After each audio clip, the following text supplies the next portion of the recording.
এই মাদ্রাসার মানুষ গত 10টা বছর আপনারা অনেক নির্যাতনের শিকার ছিলেন।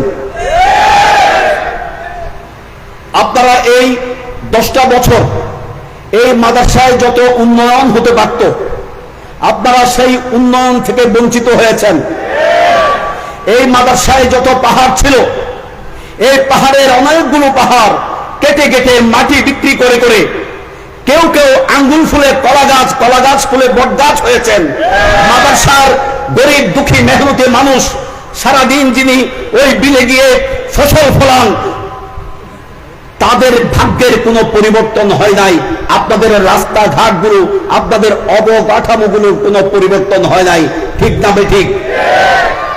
গত 7ই নির্বাচনের আমরা এই জুলুমের এই অন্যায়ের বিরুদ্ধে আমরা আপনাদের কাছে আপনাদের রায় প্রার্থনা করেছিলাম।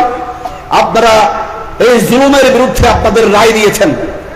আমরা আপনাদের রায়কে সম্মান করে এই মাদ্রাসার উন্নয়নের নেতৃত্ব দিতে চাই আপনাদেরকে সাথে দিয়ে।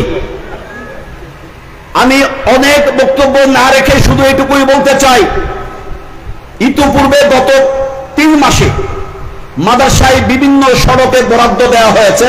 আপনারা কাজগুলো দেখতে পাবেন। আবু হুরায়রা মাদ্রাসা থেকে পূর্ব দিকে সেখানে বরাদ্দ দেওয়া হয়েছে।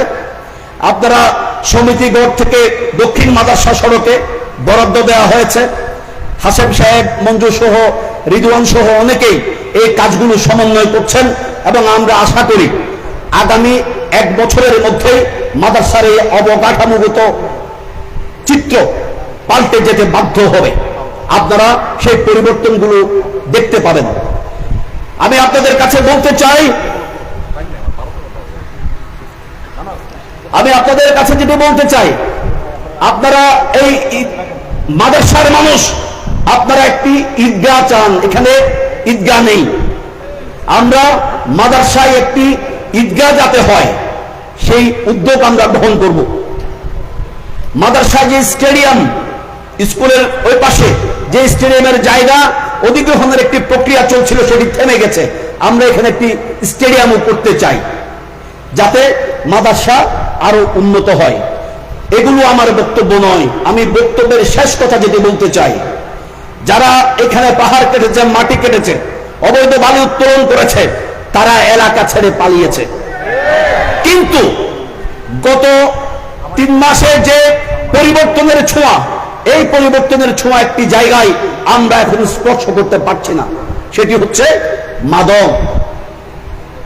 এই দেউদিগিকে যারা মাদকের স্বর্গরাজ্য পরিণত করেছে, আমরা তাদের রাজত্বের অবসান চাই। এই মাদ্রাসায় রাজা হোক আর বাদশাহ হোক, মাদকের যারা সাম্রাজ্য বানিয়েছে মাদ্রাসাকে, এই মাদক থেকে মাদ্রাসাবাসীকে মুক্তি দিতে চাই। আপনারা সকলেই এই আন্দোলন আমাদের সাথে থাকবেন, এইটুকু আপনাদের কাছে মিনতি করে আমার বক্তব্য শেষ করছি এবং আপনাদের আজকের অনুষ্ঠানের প্রধান আলোচক যিনি, তার বক্তব্য শোনার জন্য অনুরোধ করে এবং সেই বক্তব্য আপনারা ধারণ করে নিজেরা সমৃদ্ধ হবেন, এই অনুরোধটুকু জানিয়ে আমার বক্তব্য শেষ করছি।